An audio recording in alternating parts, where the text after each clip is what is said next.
Gue coba telepon Tante Lisa nggak ya? Gue jadi kepikiran sama dia. Apa gue telepon aja ya supaya pikiran gue juga jadi lebih tenang. Jangan sampai gue nyesel sendiri karena gue nggak nelpon.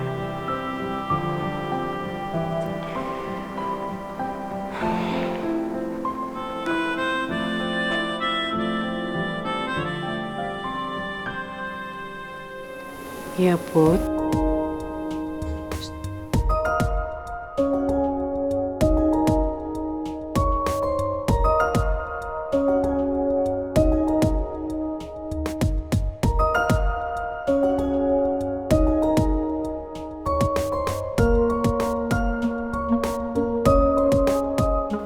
Halo, Tante belum tidur. Tadi pas kebangun, Mama lihat kamu nggak ada. Mama langsung nggak bisa tidur lagi. Mama tuh pengen banget kamu bisa nemenin Mama, Put. Saya harus pulang, Tante.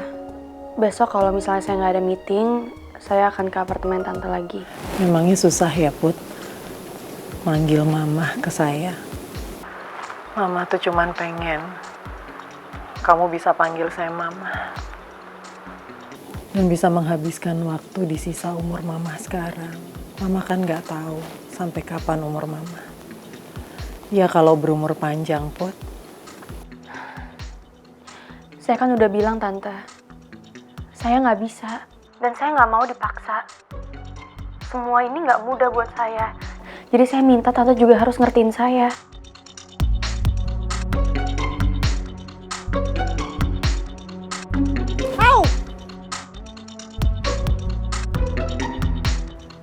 Tante baik-baik aja kan? Enggak, Put. Ini biasa, kepala suka kumat. Sakit. Ya udah kalau gitu Tante istirahat, terus jangan lupa minum obatnya. Iya, Put. Makasih ya.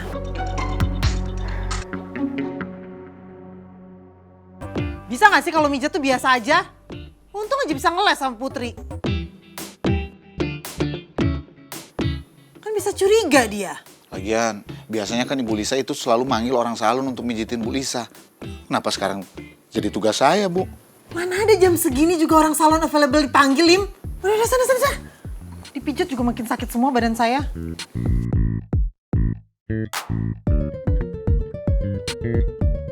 Kenapa sih susah banget meyakinkan Putri?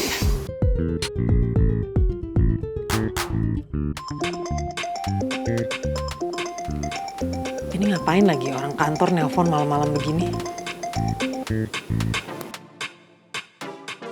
Halo? Ya ada apa? Apa? Ya kemarin tuh kontraknya gimana? Enggak, saya nggak mau sampai rugi ya. Kamu harus urus semua. Saya nggak mau perusahaan saya sampai bangkrut.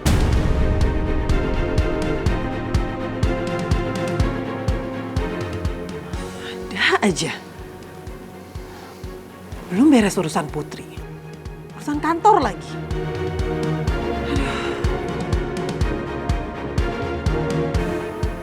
Mungkin kalau Bu Lisa itu bangkrut beneran, Non Putri pasti kasihan loh sama Bu Lisa. Non Putri pasti langsung gak tega gitu loh. Bu Lisa bangkrut, penyakitan, terus jadi susah, bawel, suka ngomel-ngomel. Aduh, bagus tuh Bu.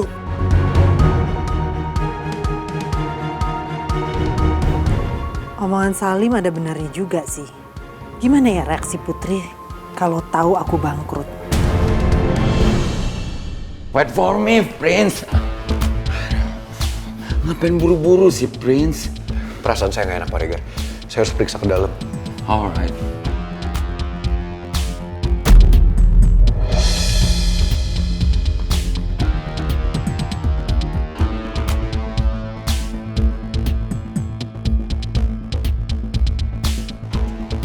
Mauranya ada di dalam kan?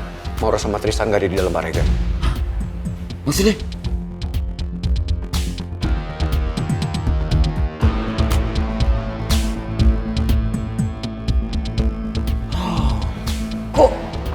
Kok bisa begini sih? Ya, saya juga nggak tahu, Pak Regar. Suster, Misi Suster, pasien di kamar 215 ini atas nama Pak Tristan, kok nggak ada di dalam ruangannya ya? Bapak Tristan sudah dipindahkan atas permohonan pihak keluarganya, Pak. Keluarganya, Sus?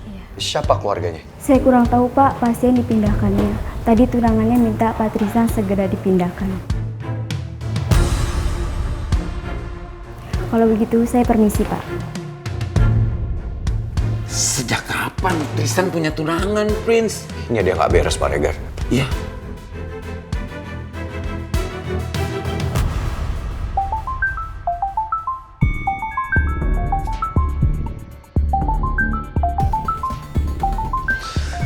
Aduh, siapa sih malam-malam gini telepon?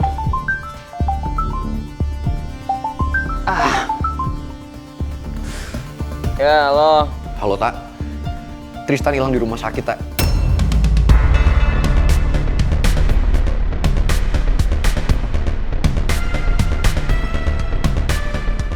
Gak ada gimana maksud lo? Tristan nggak ada di kamarnya, Tak. Kata suster di rumah sakit, Tristan dipindahin sama tunangannya. Tunangan? Tunangan yang mana? Tapi kan si Tristan gak punya tunangan, Ran. Hah? Romi, maksud kamu apa sih? Tunangan Tristan. Sayang. Kamu tenang dulu ya. Tadi pangeran ngabarin aku katanya Tristan gak ada di rumah sakit. Karena dibawa sama tunangannya. Apa? Siapa yang ngaku jadi tunangannya Tristan, suami? Terus siapa yang mau kabur Tristan? Iya. Udah cukup. Udah gak usah panik kayak gitu. Apa? Ini aku masih mau telepon sama pangeran loh. Sabar dulu.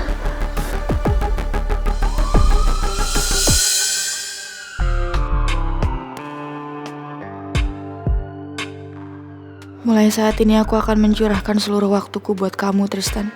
Aku akan merawat kamu sampai kamu sembuh.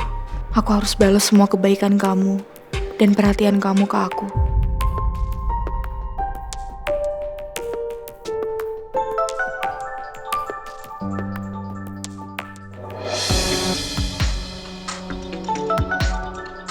Aku harus fokus ke Tristan. Aku gak mau ada yang ganggu aku dan Tristan.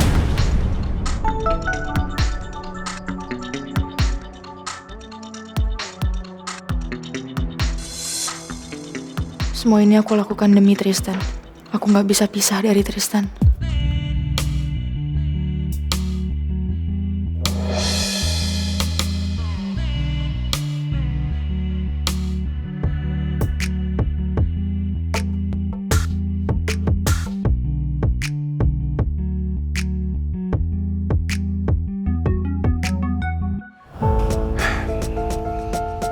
Telepon saya nggak diangkat sama Maura.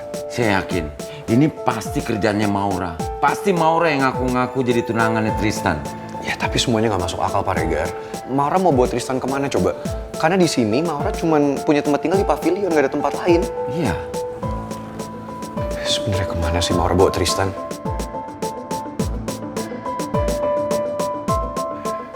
Halo, Tak. Gimana? Lo udah bisa hubungin Maura? Jadi Maura juga nge-reject telepon dari lo.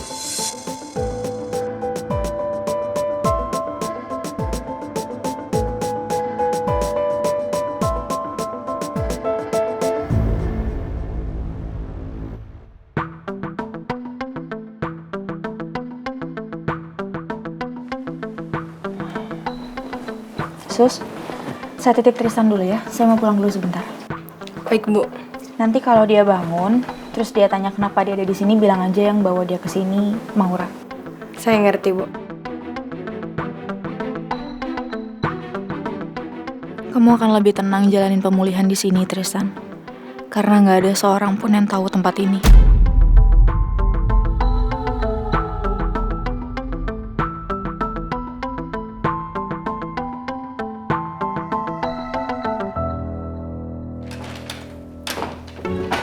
Hani,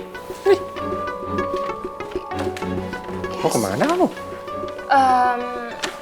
Aku mau ke rumah sakit lagi, Dad, untuk nengokin Tristan. Soalnya kan semalam aku emang rencana mau ke rumah sakit, tapi aku malah ketiduran. Oh, tadi malam itu kamu ketiduran di mobilnya Rizky. Rizky yang bopong kamu?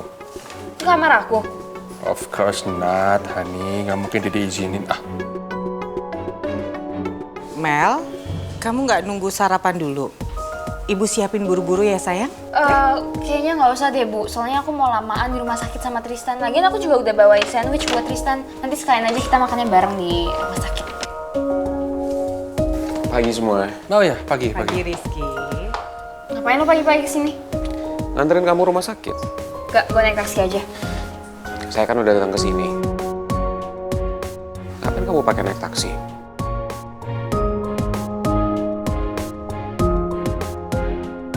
Kok malah bengong? Mau ketemu Tristan apa enggak? Ya udah makanya ayo. Dah sana. Sana. Steady. Bye. Bye. Bye Bu. Bye sayang. Oh, ya, hati-hati. Hati-hati ya Mel. Hati-hati ya Rizky. Pikir ya. Dulu ya.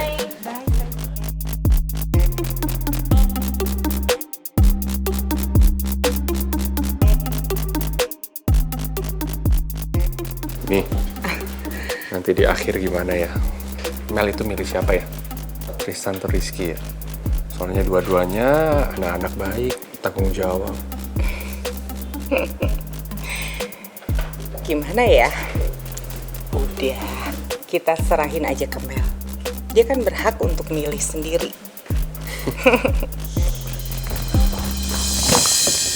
Aku harus buru-buru pergi. Sebelum ketahuan pangeran sama Pak Regar.